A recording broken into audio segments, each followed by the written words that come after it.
All right, let's go ahead and take a look at this price action for the Thursday. And to start out, I would like to just thank everybody for liking and subscribing to the videos. It just helps share the content and get it out there to public eye. I've talked to people just around me, local friends, and just their support. And people definitely enjoy the content, and the more we can share it, the better. So let's go ahead and break into the price action here for this Thursday. So we went ahead and marked the high here. It was actually right at the shift of Wednesday night, and then the low actually bounced right here on this prior support from other sessions, and so it bounced right there.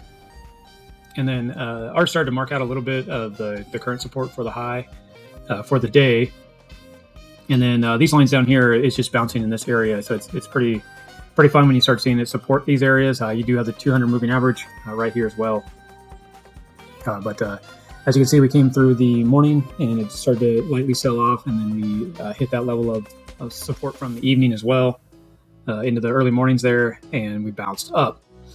And what I did is, if we take a look at the MACD right here, or sorry, the RSI right here, you can see that we started to create a flag in this area. Their price action is real tight right through here. That's because we're coming through that session. There is a small flag in there. I could just try to connect the points as well.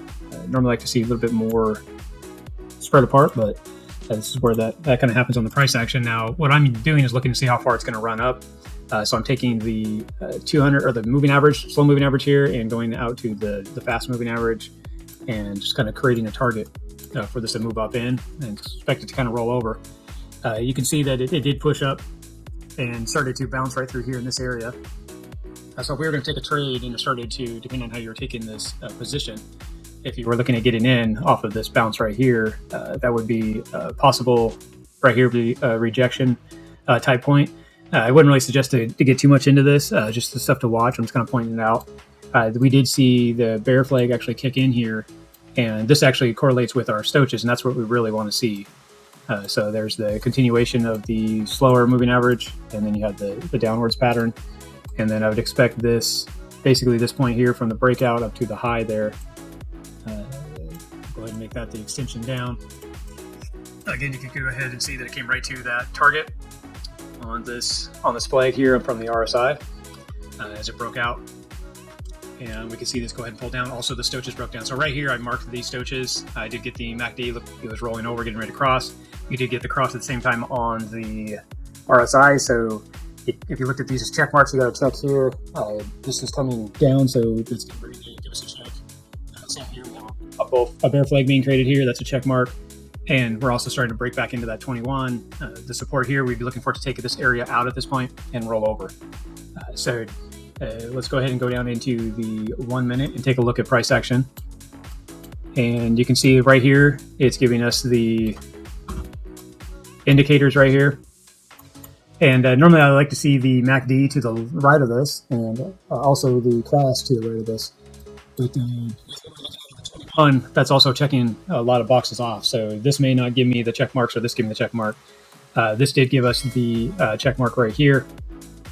So if you were looking at taking the break of the flag, this would have been the flag right here.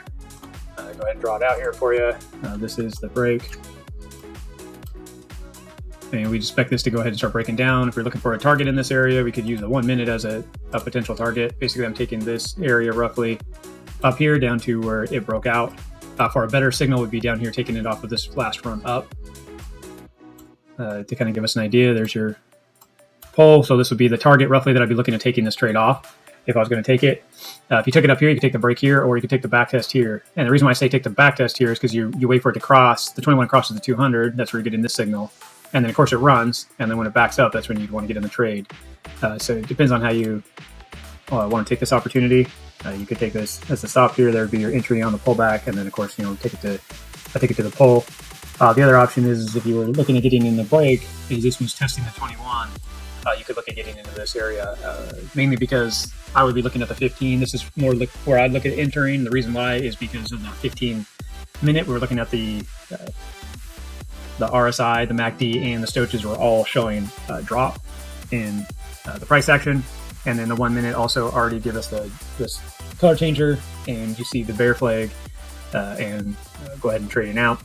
So that would have been the opportunity for the rundown with this trade and off the 1 minute. So going back out to the 15 minute, if you did it the way I was explaining here, that would have been a perfect way to trade it.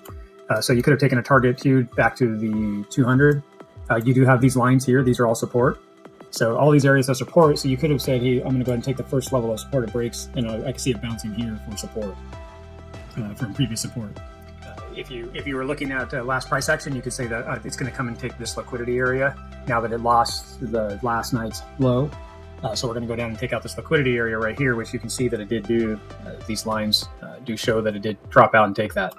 So that just depends on how you want to draw out your targets. I'm just pointing these out to help you be able to take the money off the market. One of the hardest things on a trader is once you start figuring out how to take entries, and then that's great. You start getting in. The most frustrating thing as a trader is not knowing when to take it off.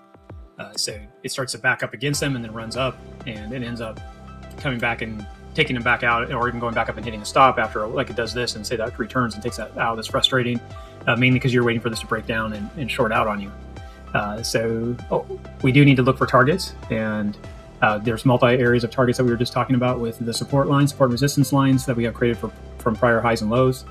You can use the 200 as a support line, or use the pole like I showed you on the 1 minute and find a target as well. The other thing, if you wanted to use the 21 on the 5 minute, if you're trading the 15 minute in the, like we were just showing you, or we show you in multi videos, you could have actually just used this strategy as well as a 5 minute. We came back up, got too close above, back tested, and that would have been your exit as well.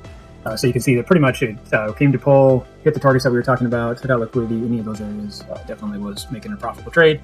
Depending on how you took it, you could have got a 4-to-1, or if it came down somewhere in this area when we're looking at that 1 minute for the back test, you could have got 1.5, 2-to-1, depending on where you put that stop.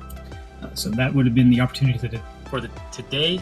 And now you can see it going ahead and just flatlining out, and then we're just going to watch price action as we move into the session and move into the evening. A lot of times I just let the evening kind of play out. And one of my rules for myself is when I get the last 2 hours before the market changes session, I don't like to look at taking trades just because you get some weird volatility sometimes as we change through the sessions. So that should do it for the day. Thank you guys for watching, and glad we could be able to share this TA with you and how to find price opportunity in the market today. And like and subscribe, and we'll see you in the next recap. Thanks.